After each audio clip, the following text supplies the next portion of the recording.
I want to welcome everybody to the Graystone Society. I am Scott Houston, the president of the Graystone Society, and we are very happy tonight to remember Rebecca Lukens' birthday. She was born January 6th, 1794. And so, you know, looking at a time where we can look at Rebecca and her accomplishments, this is a great time to remember. So I really want to thank you all for coming out to the Graystone Society tonight to hear what we have to talk about. Susannah Brody has done extensive research on Rebecca and her qualifications as a storyteller, and the research that she puts into that are second to none. And we are very happy to have her. She spent a lot of time and energy and is very passionate about Rebecca's story.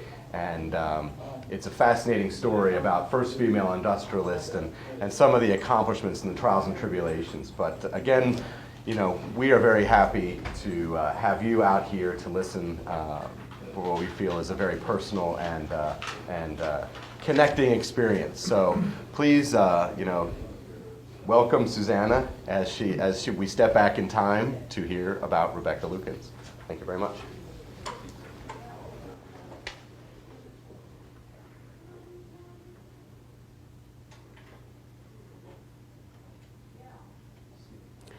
I love this room. It has held husband and children, and once rang with the glad and happy laughter of happy childhood. Most of them are long gone. The grave has claimed them all and their young beauty, all but my two dear daughters.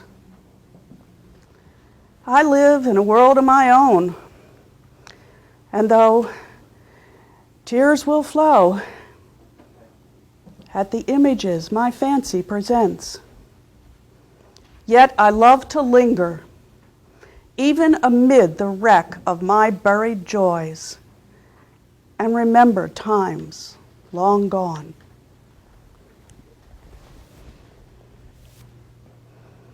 My earliest memories of childhood abound with examples of my father's indulgence. My father, Isaac Pennock, was a kind and generous man. His affection was fondly lavished on me. Every innocent amusement was allowed me. Why, I bounded over hill and dell, as wild and joyous and carefree as youth would permit. It was a time when I neither knew nor feared misfortune.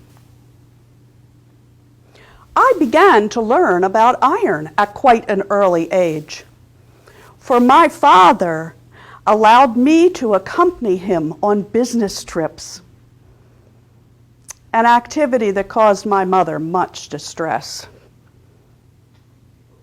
After years of homeschooling, at the age of 12, I was sent away to boarding school. Here, a whole new world of joy opened for me. I rapidly advanced in my studies. I was a favorite of my teachers and at the head of my class. For 6 years, the educational world was explored with enthusiasm. I was young, ardent, and happy. Books I read, or rather, eagerly devoured their contents. Stories of Hotspur, Scott, and Lewis were of much interest. Shakespeare brought out the noblest feelings in my heart. I am sure, had I been more selective in my reading, it might have been of great advantage to me as an adult. But with no one to offer guidance or restrict my choices, I'm afraid that I have devoted a lifetime to reading everything that fell within my path. I was 18 when I returned home after my final school year. I was the eldest of a family that included 4 sisters and 2 brothers. My mother was most anxious that I should begin to assist her with the household and learn the duties of family. My little brother George was often put in my care.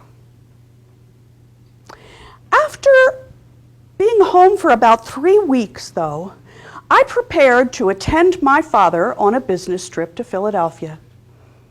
The visit to the city was a delightful one. During my stay, a friend of my mother's, Mrs. W., paid a call and introduced me to her companion, a young doctor named Charles Lukens. The doctor was above the common height, and an air of grace and dignity were blended into his form. His hair was the deepest shade of black, his eyes hazel, his other features manly and markedly handsome. After they made their departure, my thoughts involuntarily returned to my conversation with the young physician with an interest I could not at that time quite explain. That spring gave way to early summer, and nature wore her gayest garb. I recall it was a beautiful summer day. I was sitting by the window. I had just put down Scott's fascinating Lady of the Lake, which had claimed my attention for some time, and enjoying the start of a beautiful sunset. I was so lost in my own reverie that I didn't hear approaching footsteps until Mrs. W. startled me with her greeting. Her husband and Dr. Lukens were with her. The next few days were given to the duties of hospitality. Often in the evening, we walked along the stream that traversed our property, and I ever found Dr. Lukens by my side. At length, he asked to speak to me privately, and he said, "My dear Rebecca, I must depart first thing in the morning. I have neglected my medical practice these recent days. But may I ask, will I be remembered in thy thoughts? Say then, dear Rebecca, might I hope to win thy love?" Shyness and diffidence at first kept me silent, but a lengthy discussion followed, and was when all was said and all was understood, our plighted faith was freely exchanged. My heart beat with a painful quickness, for I was happy. I, the happiest of happy. Dr. Lukens and I were wed in March of 1813. My father persuaded my new husband to go into partnership with him at the Federal Slitting Mill. My father owned 2 ironworks at that time. Dr. Lukens did have some concerns about leaving his medical practice, but truly, he had fallen in love with rural Chester County. And I believe he was reluctant to remove his young bride too far from her childhood home. A great joy came to us in August 1814 with the birth of our first child, Martha. In, I believe it was 1815, my father began to urge us to come here to Brandywine. He said that we could pay a small rent with the understanding that after he died, the ironworks would be left to me.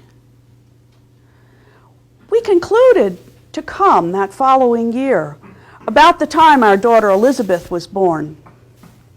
Everything was in dilapidated condition about the house, mill, and farm. Repairs were quite expensive, and we bore the entire burden ourselves.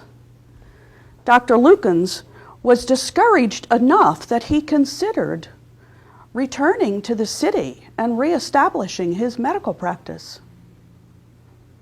I told my father I thought it scarce right that we should have so much to do, that the ironworks should have been put in good working order before we came, as he would have had to do were anyone else to take over the responsibilities. Invariably, my father said, "What you're doing for yourselves now will benefit you later, because when I am gone, this ironworks will be yours." So we worked. Now, my husband had a strong scientific education, and he was interested in experimenting and looking into new things.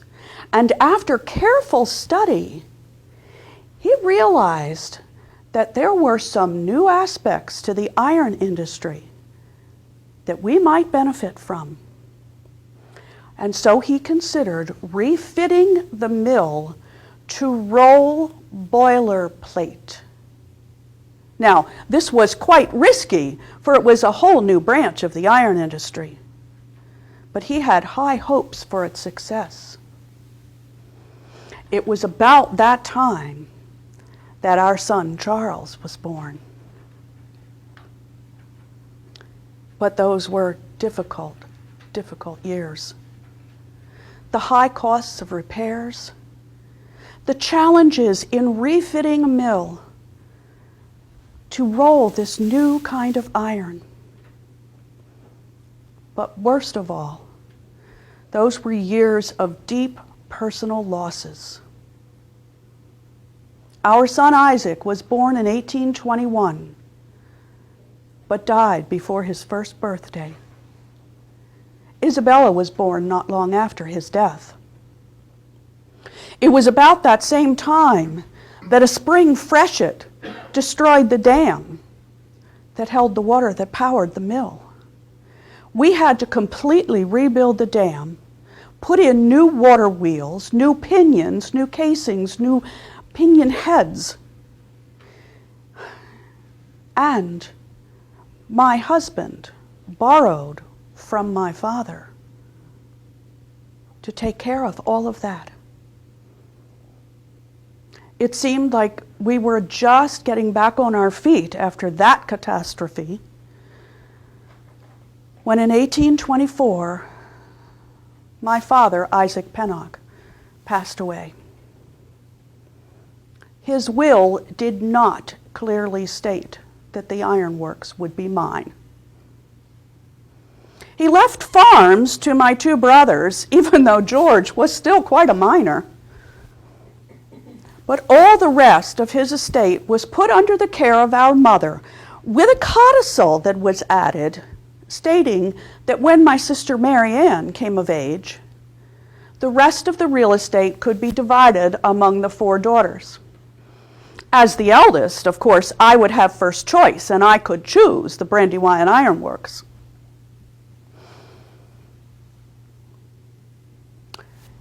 In 1825, our beloved son Charles died at the age of 7. His death had a devastating effect on my health, and I soon learned I was expecting another child. Then in June, that same year, I lost my dear and excellent husband and began my bitter, lonely struggle for life.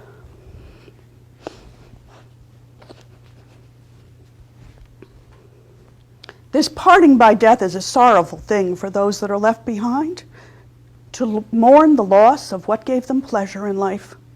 I will not dwell on my feelings, but when I looked around me, there was difficulty and danger on every side. A quick examination of the books showed some serious deficits. I was left with a promise I made to my dying husband.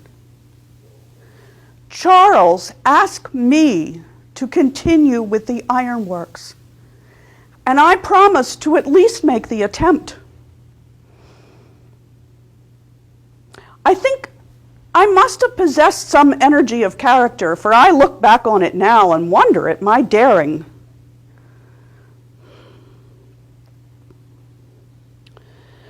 My mother offered no assistance to me and my little girls, but thought as a female I was unfit to carry on such a concern. She thought I should leave Brandywine, that it would be folly for me to remain. I firmly but respectfully told her I must make the attempt. I urged the promise I made to my dying husband, the duty that I had to my daughters, and that in a short while the ironworks would be mine according to Father's will. My mother then startled me by stating that as she interpreted the will, it was up to her to decide when the properties might be divided. She then asked for full payment for the debt that was held against my husband by my father's estate. I told her it would be taken care of as soon as practically possible, along with all the other debts from the ironworks.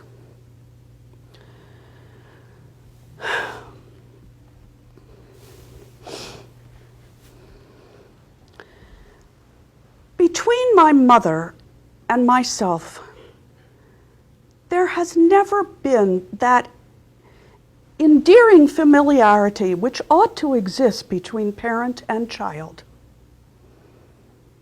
I can well imagine in her youth she must have possessed many fine attractions. Her intelligence was superior, though her education was sadly neglected. My mother possessed a vigorous and powerful mind. She thought I should not be running an ironworks. But necessity is a stern taskmistress, and my every want gave me courage. Besides, I had promised my husband. And where else were we to go? That year came to a kinder end in December with the birth of my sixth child, named after her father, my dear Charles Anna.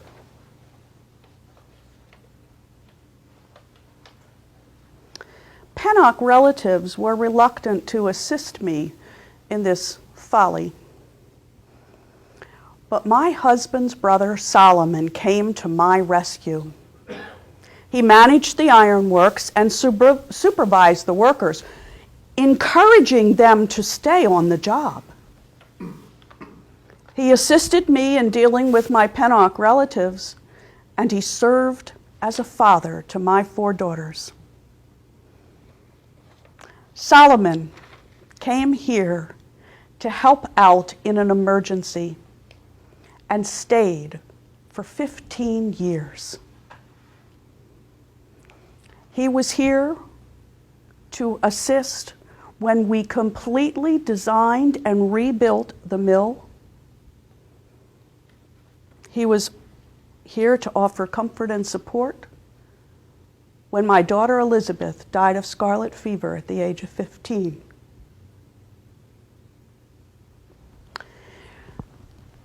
About a year after my sister Mary Ann came of age, my mother decided that perhaps it was time to divide the real estate. The Brandywine Iron Works was appraised at its then current value, and I became the proprietress, on the condition that I pay my sisters, Sarah Pennock and Martha Coates, some $5,000 to equalize their share of real estate with the enhanced value of the ironworks. By that time, I had paid my mother an additional $4,000. But in the early 1830s, the old mill had just about gone down. Repairs were constantly needed and were ruinously expensive. Solomon and I decided that we needed to build a new mill. And with Solomon's help, I have built a superior mill, though a plain one. And our character for rolling boilerplate stands first in the American market. That's a long way to go from those years before, when my husband, Dr. Charles Lukens, was the first iron master in America to successfully roll boilerplate. Not a dollar of all that I have put in to the ironworks, to the house, to the farm, to the tenant houses I built for my workers, not a dollar of this came from my mother or my father's estate. But we were doing well. Then in 1837, our nation went into a major recession. The economy was in turmoil. Cheap, poor quality iron was being imported, leaving home businesses like Brandywine without protective tariffs. My workers marched in protest, unsuccessfully though. I stopped manufacturing new plate. We had a considerable stock on hand and no one was buying. But rather than let my workers go, I put them to work. They cleaned and repaired equipment in the mill. They rebuilt the dam once again when we still didn't have a good market for our product. I put them to work on the farm. At least they could earn a living and put food on the table for their families. It was about that same time that my new neighbors to the north challenged my right to the water that powered the mill and had for more than 25 years. When all this was finally resolved and the economy became stable once again, Solomon decided it was time to move on after assisting me for 15 years. Solomon had recently married, and he and his wife Susan became Quaker missionaries. They moved out onto the frontier to assist the natives.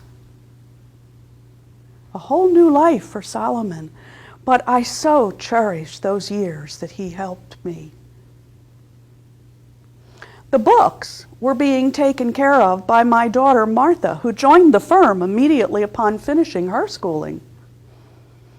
But when the company once again began to prosper and grow, she found it was more of a responsibility than she cared to do. And so, instead of taking care of the firm's books, she took charge of my household for me. But that was short-lived too, for Martha fell in love. I was so happy for her when she gave her attention to Abraham Gibbons, a man of sterling character and high moral standards. He joined the firm to help me run the business now that Solomon was gone. They were married at Fallowfield Meeting in 1841.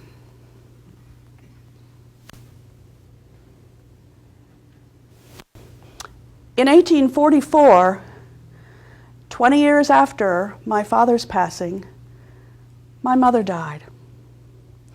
What a shock I had when I learned that my brother George was the primary beneficiary of her estate. George, who has squandered his own assets and come to Mother time and again for financial assistance.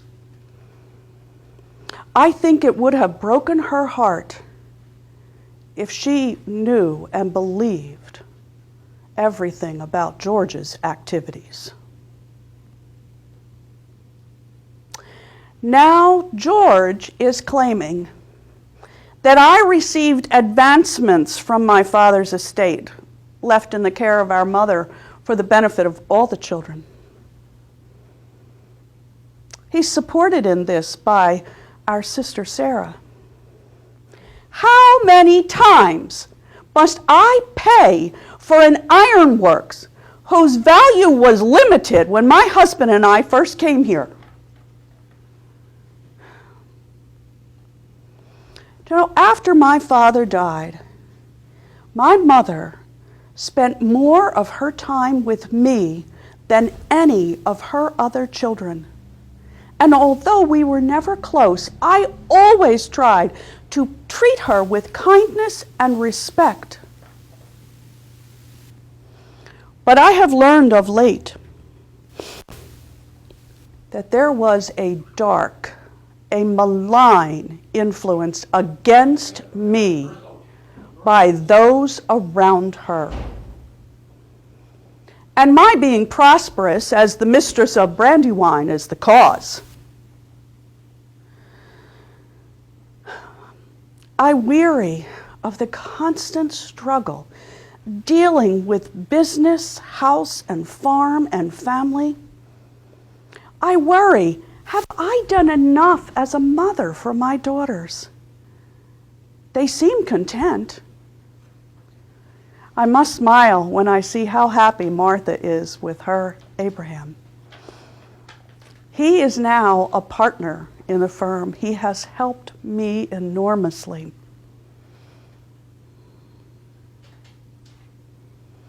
In 1848, Isabella married Dr. Charles Houston, and Charles Anna married Dr. William Tingley.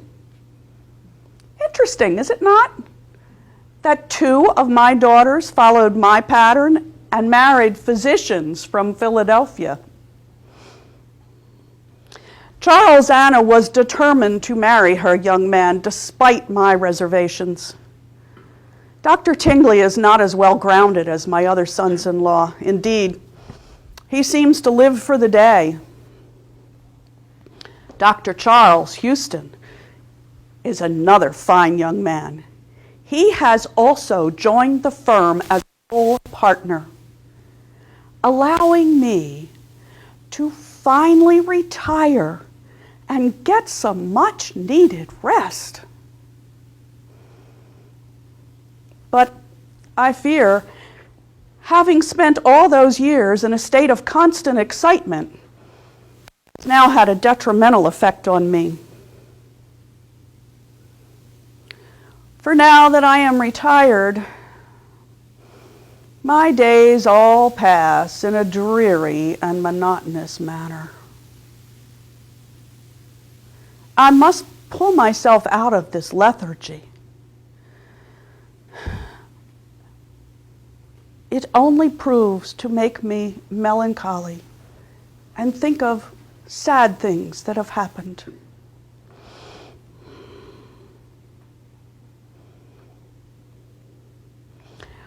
I thought not to mention this, but it just rises to the surface all the time. Several months have passed since I lost my dear Charles Anna. And in that time, how much sorrow have we seen? She left in my care the little babe, Annie, whose life was purchased with her own. And dearly do I love my little treasure. Although Dr. Tingley agreed that Charles Anna asked me to care for the baby, still, I worried he would try to interfere, and my concerns were well grounded.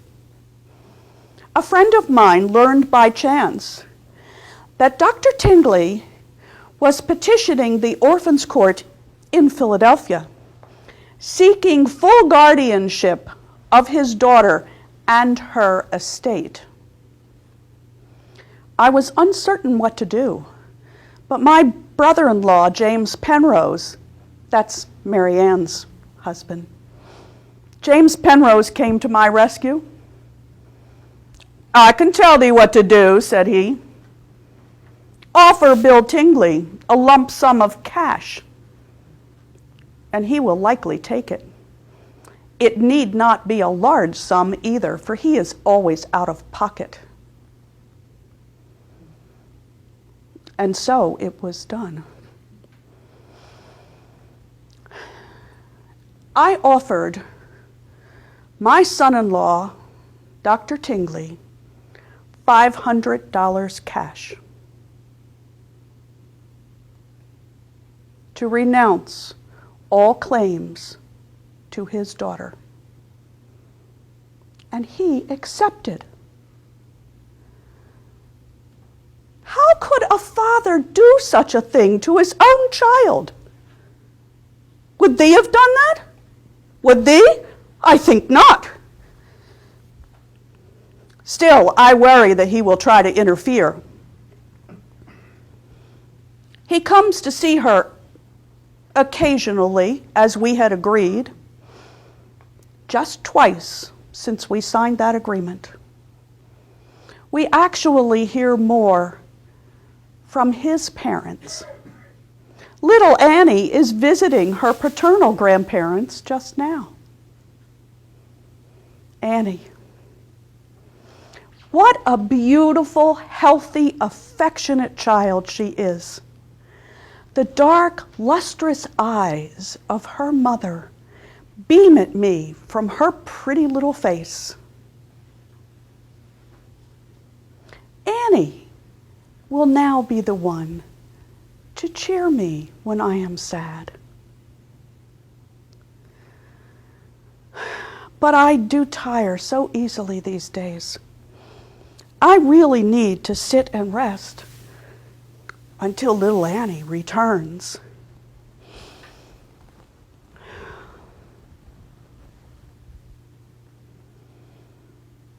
I love this room.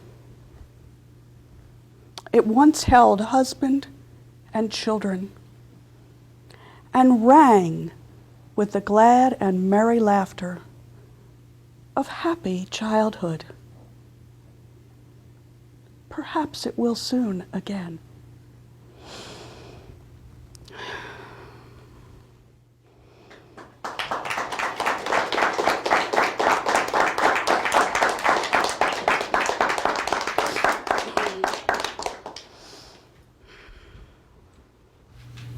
Thank you, Susannah. Yeah, that's great.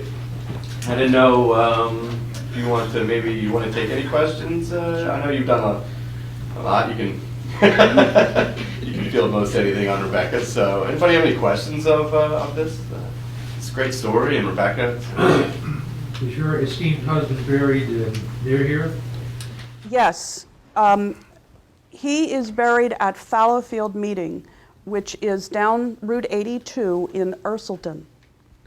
If you head out First Avenue here, you will come into the intersection that is a little crossroads community of Ursulton, And when you got to the stoplight there where 82 would go to the left and look straight across, that's Fallowfield Quaker Meeting. Now, Dr. Lukens and all of the younger children are buried there. Rebecca is not. In 1828, the Quakers had a schism, and they completely divided into Orthodox and Hicksite Quakers. And Rebecca remained Orthodox. And what most of the Quaker meetings, at least in southeastern Pennsylvania, did was whichever group was the majority of the meeting retained the meeting house, and the others either went to a different meeting or built their own. And funded by Rebecca Lukens, the Orthodox Quakers in Ursulton built a little meeting house of their own, which is, if you don't go First Avenue, if you go out to 82 and head south on 82, it's before 82 sweeps around to the left through the Ursulton. There is a little church building there that was the original Fallowfield Orthodox Quaker meeting, and it is actually now still a small active church. There is a very, very small cemetery behind that meeting, and that's where Rebecca is buried. Good, thank you. At what age did Rebecca die, and what did she die from? That's actually a good question. I'm not sure what she died from, Jean. I know she had cardiac problems and asthma at the time that she retired. So she was not in great health. She was also quite heavy. So I'm always assuming that it must have been her heart. Well, I think her daughter, who wrote a very interesting book, the one daughter said something about rheumatism or something. And Well, that was a common side effect, particularly people that had rheumatic fever as a child developed serious complications later in life with the heart and also arthritis. And Rebecca suffered from both of those things. So I don't know that she had like any fever or named illness other than the complications of that health. That's a good question. The date that she Oh, I'm sorry. She died in December of 1854. She was a couple of weeks short of her 61st birthday, which at that time was old. Unfortunately, her granddaughter Charles Anna, also died young. She was 12 when she passed away. The Anna that she... The Annie, yes.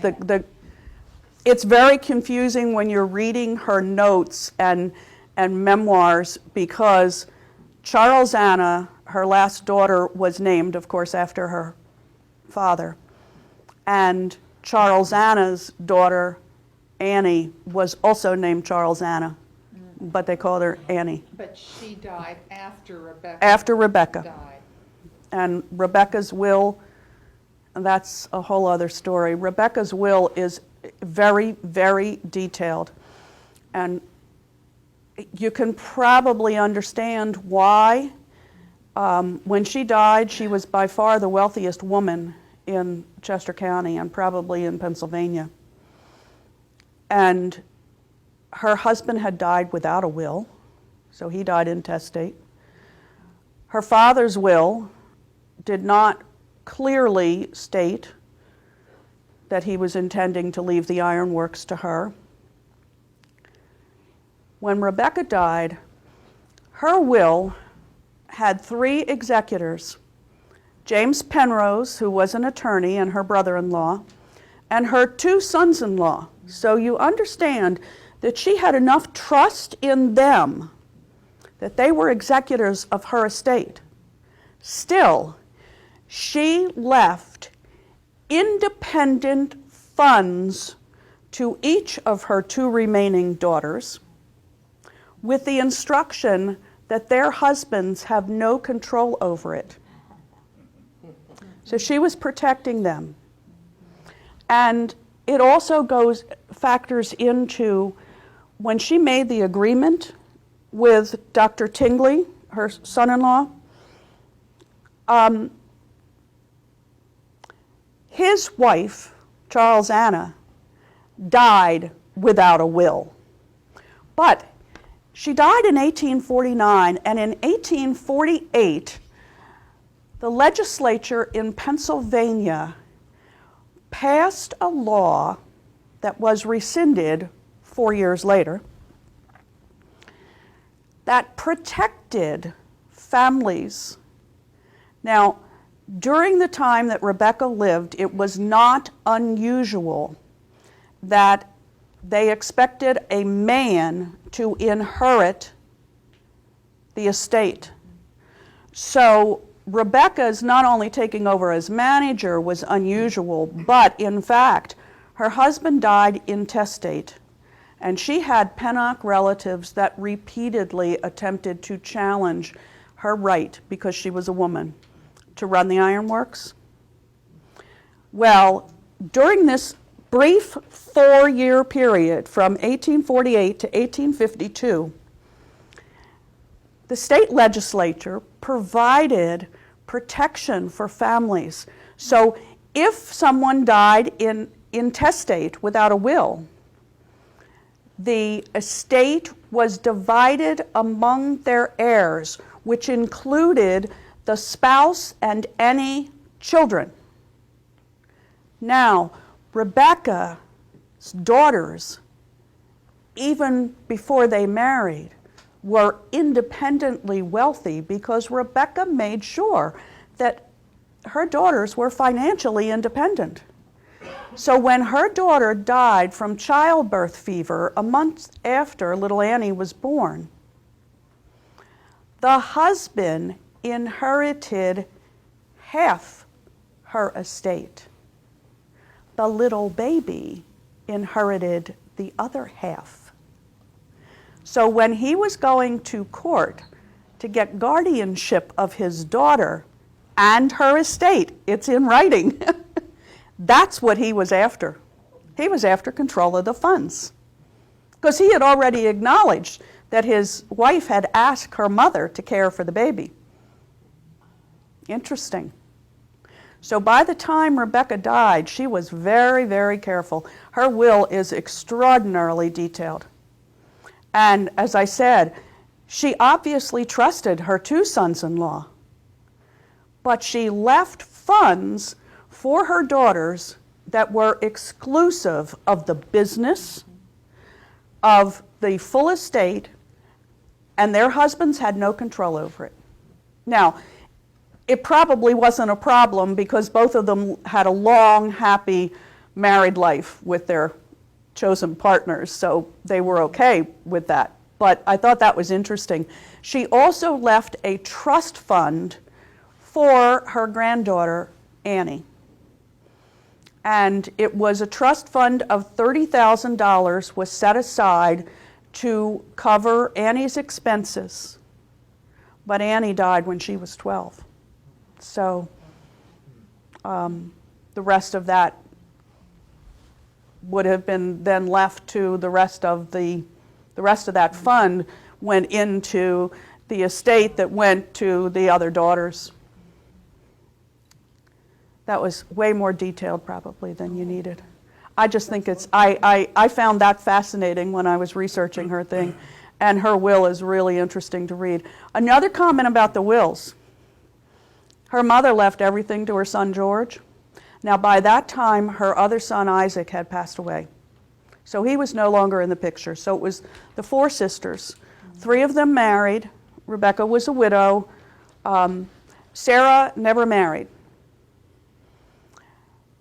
The other sisters are left different things, heirlooms, silver, furniture, things like that would be important to the family. Rebecca was left nothing. She is not even mentioned in her mother's will. I mean, her mother didn't even say, you know, she's got more than she needs, so I'm not going to worry about her. She's not, it's like she didn't exist, which is very curious because Rebecca was the one that that was most concerned about how her mother was doing. Her mother's funeral was held after the burial. The reception was on a Brandywine Mansion, which is right down the road, a couple of buildings, has a long porch that did exist in Rebecca's time because she mentions it a couple of times. The wedding reception for her daughter Martha was held on her porch, and the reception after her mother died was held on the porch. So Rebecca is the one that took care of all the family stuff, and she's not even mentioned in the will. Now, she said her mother was very intelligent. Her mother didn't leave everything that she owned by that time outright to her son George. It was put in trust for him with an annual income. So she obviously had some sense that he was a ne'er-do-well, which may have influenced him in trying to challenge Rebecca. Rebecca Lukens paid several times for the ironworks. And she tended, when some relative would challenge her rights, she tended to settle out of court. She didn't like to go to court. And that was kind of a Quaker thing. Although the relatives were Quakers also, so there you are. Questions? Are there any descendants still in this area? Yes. Well, Scott. Scott is what, 8th generation? And I did see your father come in there a little while. Right over here. Oh, okay. His father is back there. They are Houstons. And I have the happy distinction of being related to Dr. Charles Lukens. Yes. 2006 times removed. Yes. Alan Lukens is a neighbor of mine, as are several other people here tonight. And he is a direct descendant of the same Jan Luken who came over In Germantown in 1683. In fact, he just recently wrote a family history that you might be interested in, Gene. You know, tracing it back to that original Lukens, and Charles Lukens is related to the same one. So they're cousins. 1683, and you're descended from that? Yep. It's interesting because some other times I've had people say, "Oh well, I'm related to Rebecca Lukens." Well, you're not a direct descendant because Rebecca only had 2 children who survived to become adults to have children, and they were both girls. So the Gibbons family line that I know of was quite extensive in the West Whiteland area. One of them intermarried with the Thomases that owned West Whiteland Township early on. Abraham Gibbons also left the partnership in the 1850s to open one of Chester County's first banks. So he left the iron business and became a banker. So at that point, Dr. Charles Houston bought out his partnership. And from then on, what became Lukens Steel was owned by the Houston family up until 1998. When was it? 98. 1998 was when Bethlehem Steel bought it out. So, yes, there are still descendants around. Quite a few. And Scott's sister is named Rebecca. Well, the maternal, we did the PBS special a couple of years ago on Rebecca, and we have the portraits of Rebecca upstairs, and a family saw them in Connecticut, and they wrote me that they had the originals. And the original portraits of Rebecca and Charles were descended or handed down in the maternal line. So her mother is Martha and her daughter is Rebecca. And they have the portraits in Connecticut, and they came down and she was doing a middle school history project, and so I got to meet them and get their address. So that's interesting. Yeah. So yeah. And all of you, are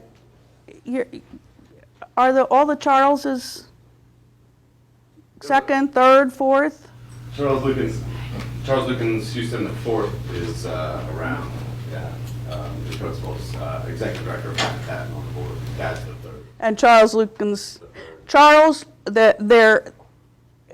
Isabella and Charles Houston's son was Charles Lukens Houston. And from then on, there's been a Charles Lukens Houston in every generation. So yes, they're very much still. Yeah, Charles Lukens and Dr. Charles Lukens and Dr. Charles Houston, and then Charles Lukens Houston. And then goes on from there. How about the rolling boiler plate? Yeah, that actually is a very good question. A lot of people don't fully understand that. Early in the 19th century, in the beginning of the Industrial Revolution, some inventors developed the steam engine. And the difficulty, the challenge with inventing a steam engine was that the boiler that the steam was encased in order to develop the power, and you can tell I'm not scientific on this, but it had to be extraordinarily sturdy. Otherwise, and certainly there were times when a boiler exploded. So the 18th century iron, the cast iron would not have been strong enough for that. And early on, before they developed modern techniques, making steel from iron was a very, very difficult and expensive process. So the steel that we know of from centuries ago was swords, things like that. But they needed to develop something. And so they were looking for, rolling mills had been around, but mostly, and in fact, Brandywine Iron Works originally was Brandywine Iron Works and Nail Factory. And the other iron works owned by Rebecca's father was the Federal Slitting Mill. Now, both of them were ones that, using charcoal, which charcoal was the same thing to smelt the iron to begin with in the furnaces, but using charcoal to reheat the pig iron from the furnace and rework it so that it would become malleable. That means it wasn't going to break apart. And on a small scale, those early ironworks developed the process where they could heat the iron once again so that it's molten almost, and roll it so that they could roll it thin, and then it could get cut into slits that would be used for wagon wheels, for the rings around barrels, the coopers that would make barrels, and nails. So they had to be able to, they'd roll it thin, they'd slit it thin, and then for nails, they'd cut it up again. So that was the early process before they invented ways of doing the iron to make steel, mass producing it and producing better quality. And by that time it really became scientific because they could chemically check. Early iron masters would determine the quality of their iron by looking at it and working with it. But now with the electrical stuff, They can actually test the components that's in the steel. And so Dr. Lukens is the one that had the vision to see that this was going to be a big change to the iron industry. And as Rebecca herself says, you know, she built a superior mill, but a plain one. She didn't do anything fancy. But what she did, there were incredible changes in the iron industry during the 25 years that Rebecca was running the Brandywine Iron Works. And most of the 18th century iron works here in America simply closed down when they came up with the new methods and new techniques. And Rebecca updated enough to keep things going so that her sons-in-law could then take advantage of actually being part of that emerging steel industry. And Lukens was never the biggest place in the world, but Lukens Steel for many, many years had the largest rolling mill in the world. And Lukens Steel did, and there's plenty of people around here that are better experts at the current day stuff than I am. But what Lukens did was they developed a niche. They were specialty rolling mill. And they would take on special orders that some of the bigger companies wouldn't bother with. And because of that, there are lots of things out there that have Lukens Steel. And Lukens Steel was known in Rebecca's time and today as a high quality product. So, you want to know about Lukens Steel? The Gateway Arch in St. Louis has Lukens Steel in its foundation. The Verrazano Narrows Bridge has Lukens Steel. And of course, what everybody recognizes now, when you look back on the photos of 9/11, and you see after those towers came down, there are those shaped things that almost look like the ruin of cathedral windows kind of thing. That's Lukens Steel. Now there was plenty of other iron in those buildings, and the heat of those fires is what destroyed that and what brought those buildings down. And what we see in the ruins was what they called the trees that were primary support on the bottom of those buildings. Those towers were standing on Lukens Steel. That's the kind of thing as a community that everybody should know and understand. Now, there's other things too that are maybe a little more frivolous. Lukens Steel is in many of the yachts that raced in America's Cup. Lukens Steel, maybe 10 years ago, I don't remember when it was in Central Park, because when that artist that does the big things, the orange banners, Jean and Christo, those, they had to, in order to have them work, they had to have very, very strong foundations for the stands that they were on so that they wouldn't just blow over. That was Lukens. Those kinds of things are the things that, you know, anybody in this community really, really should know about.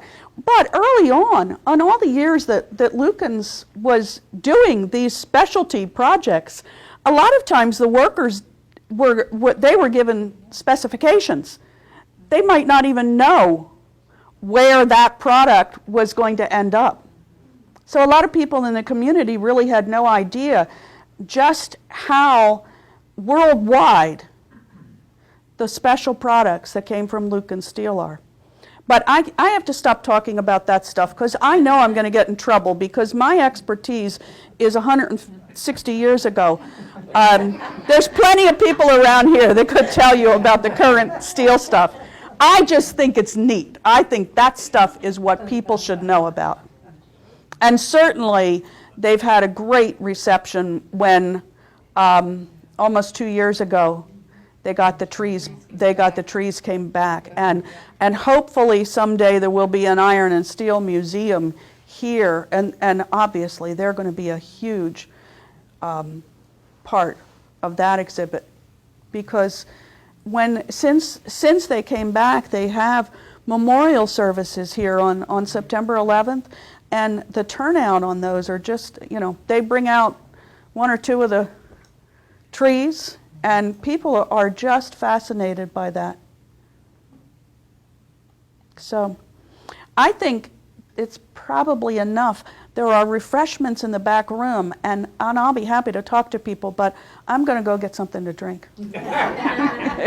Thank you all for coming. Thank you very much. You're welcome.